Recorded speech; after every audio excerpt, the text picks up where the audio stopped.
Σας είπα ότι το τελευταίο πατατάκι είναι έκπληξη.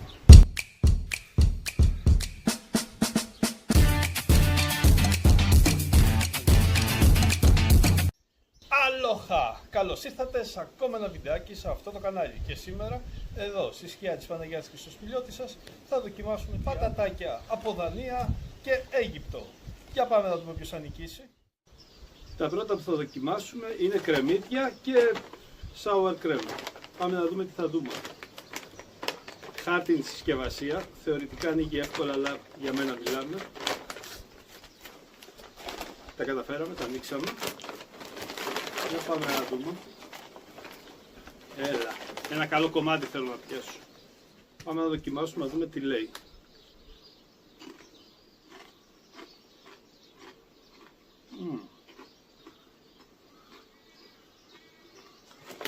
Θέλω άλλο ένα.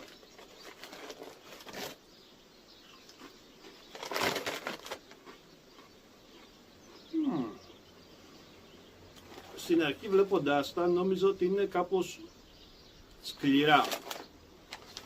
Τελικά καμία σχέση. Στην αρχή το φοβήθηκα. Αλλά τελικά αυτό που υπόσχεται το βγάζει. Το φοβόμουν για λίγο πιο σκληρό. Αλλά τελικά δεν είναι καθόλου. Είναι κανονικά πατατάκια. Ναι, για 2 ευρώ που είχε, δεν ξέρω αν θα τα ξανά παίρνα. Αλλά σίγουρα είναι μια ιδιαίτερη γεύση που αξίζει να το δοκιμάσει κάποιος.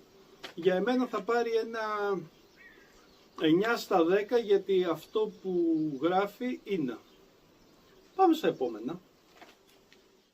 Πάμε να δούμε πώς θα είναι τα πατατάκια με γεύση ντομάτα και βαλσαμικό.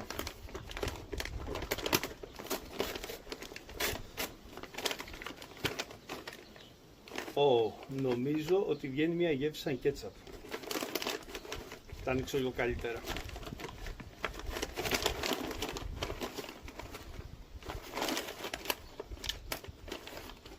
Για πάμε να δοκιμάσουμε.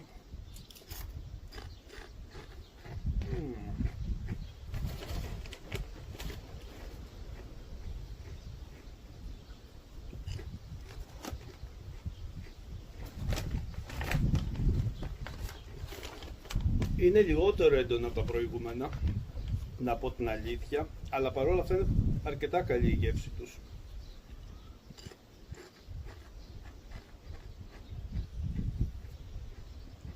Εντάξει, καλά είναι, όχι σαν τα προηγούμενα. Έχει μια γεύση, το βαλσαμικό με την ντομάτα βγαίνει σαν κέτσαπ, αλλά νομίζω ότι αξίζει για μια διαφορά. Θα του βάλω ένα 8 στα 10 γιατί μου αρέσει η κέτσαπ. Το είπα.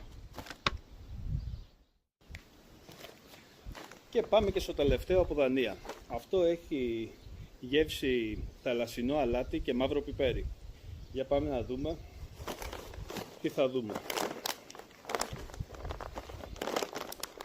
Μου το παίζει λίγο δύσκολο το τελευταίο, αλλά χάρτινη συσκευασία θα ανοίξει.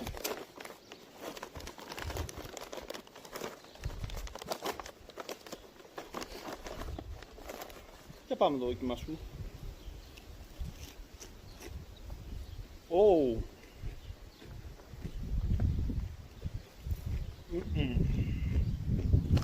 Δεν θα δοκιμάσω το δεύτερο. Το μαύρο πιπέρι έρχεται και στο σκάει κατευθείαν. Οπότε είναι υπερβολικά έντονο, τουλάχιστον για τα δικά μου γούστα.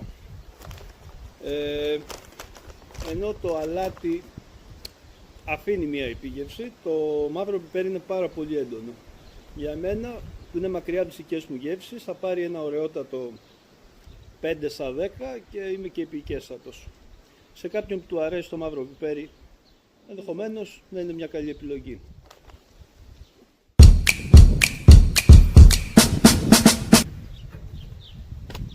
Πάμε να δοκιμάσουμε αιγυπτιακά.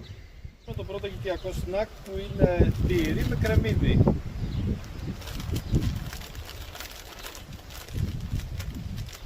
Πιο κλασική συσκευασία, πιο μικρή, 1 ευρώ η συσκευασία για τα αιγυπτιακά. Θα πάμε να δούμε τι λέει.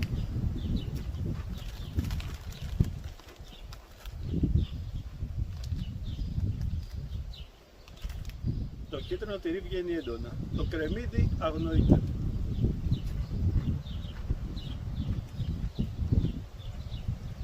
Θα τα ξαναέτρωγα? Σίγουρα ναι. Θα έπαιρνε πάνω από 8? Σίγουρα όχι. Οπότε 8 στα 10. Πάμε στο επόμενο. Ντομάτα βασιλικός. Πάμε να δούμε τι λένε.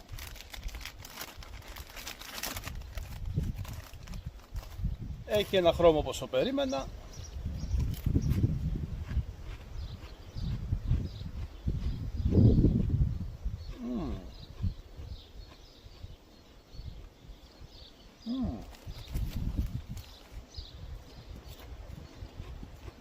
Είναι πιο ντομάτα η γεύση του, δεν είναι τόσο κέτσαπ. Βασικά δεν είναι καθόλου κέτσαπ, είναι ντομάτα, το οποίο είναι αρκετά θετικό.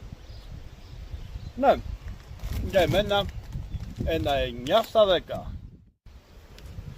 Και πάμε και στο τελευταίο. Πιπεριά κόκκινη, πιπεριά πράσινη και λεμόνι. Και πάμε να δούμε τι θα δούμε. Περιμένω κάτι το ιδιαίτερο.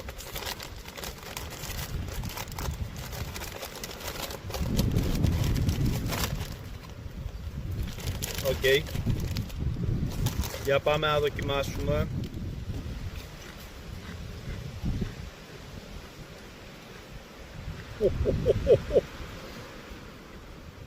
Η πιπεριά είναι έντονη.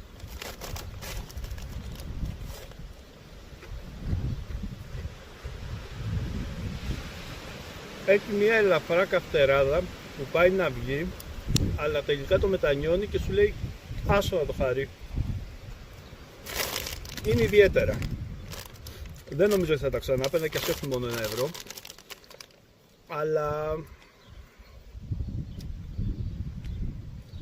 Αλλά από μένα θα πάρουν ένα ωραιότατο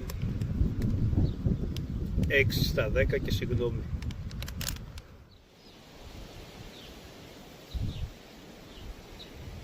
Όταν θα έρθετε σε ένα πάρκο άθλησης, φροντίστε να φοράτε τα κατάλληλα ρούχα και όχι αυτά που φοράω εγώ. Πάμε λοιπόν να φύγουμε από εδώ και να δούμε το τελευταίο πατατάκι. Και ναι, όπως θα καταλάβετε και από τα ρούχα μου, είμαι μια άλλη μέρα που ήρθα γιατί απλά ξέχασα να κάνω κλείσιμο και να δοκιμάσω και το τελευταίο που σας είχα πει. Είναι ένα πατατάκι που θα το βρείτε σχεδόν σε όλα τα σούπερ μάρκετ, αλλά εμένα με ιντρίκαρε αυτό που γράφει επάνω. Γεύση ψητής μπριζόλας εμπνευσμένη από την Αργεντινή. Και αφού έχουμε και μουντιάλ, που καλύτερα από εδώ να το δοκιμάσουμε. Πάμε να το δοκιμάσουμε.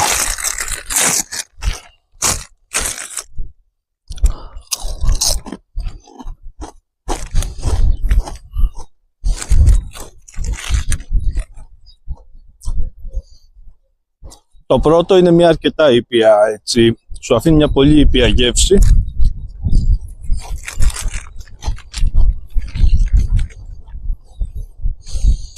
Αλλά ναι,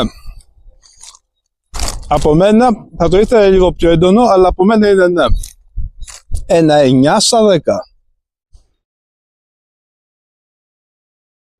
Ακόμα και με άλλα ρούχα στο τέλος, όπως είπα, είναι θετικό ότι καταφέραμε και το φτάσαμε μέχρι εδώ και το κλείσαμε.